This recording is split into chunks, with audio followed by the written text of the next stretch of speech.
true. We could flip. Hello, everyone. This is Erin Morgan, the editorial director of I Care Business Magazine, and I am here at the Executive Summit for the Vision Council in glorious Naples, Florida. And I am here with Naples, Florida resident Marco Island. Oh, Marco. I love it. That's fish and chips. Oh, I'm sure they want to know that. Anyway, thank you for joining us, Brian. Brian Beaulieu, the CEO of ITR Economics. Thank you for joining us. He just gave the final keynote here at the Executive Summit as the meeting wraps up. And Brian, you have been joining us for years here. 12 years.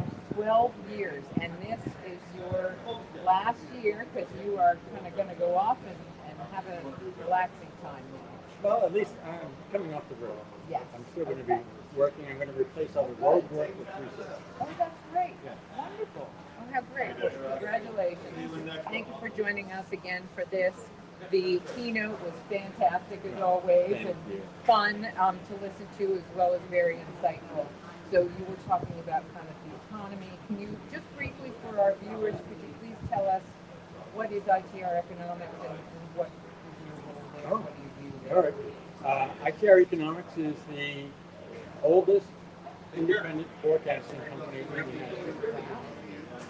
I took it over in 1987 when I became the owner and chief economist, and that's what we do. We forecast the future for businesses and for people. Wow. So that they're not surprised by the future. One of our taglines is see the future first. If you see the future before it happens, you're prepared for it. You can either maximize the upside or minimize the risk on the downside. That's And fantastic. we've been trying to change people's lives. That's great. Well, that's a fantastic mission. So, could you share with our audience here maybe just kind of an overall takeaway for the economy for 2024? The overall economy is going into a flat spot. For some industries, it'll be decline. For some others, it'll be a slowdown in the rate of growth compared to 23.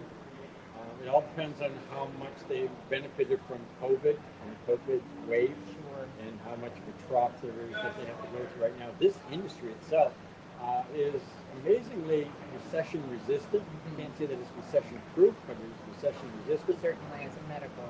Yeah. So in 2024, if they experience pain, it's either because of the geographic location, where they're maybe centric, or they don't have a robust enough marketing plan to continue to grow even when the economy isn't growing. Gotcha. Okay. Well, thank you for covering kind of how that's our economy is going to look for the vision care market as well. That's huge for our audience and for our readers. So, what does the future hold beyond 2024? Because I know you make long-term projections.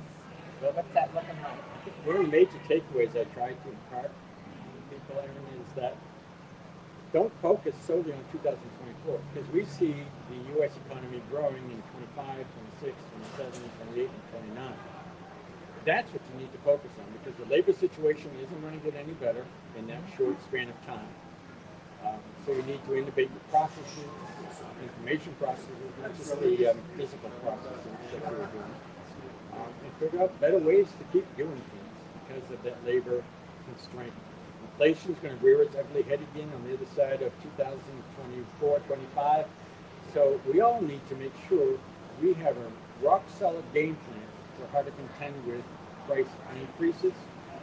And the other thing that was touched upon in there was de-risk your business by making sure China is a diminishing part of your supply chain. Okay. The more you stick to China, the more risk you have in the financial and unit rate, 25, 26, and beyond.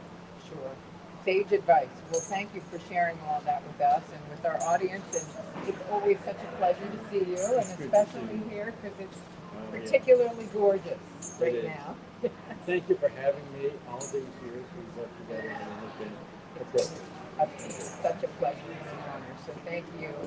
And thank you all for joining us. This is going to wrap up our coverage here at the Vision Council Executive Summit. But we'll see you all again soon, and stay tuned for lots more live streaming to come in the coming weeks.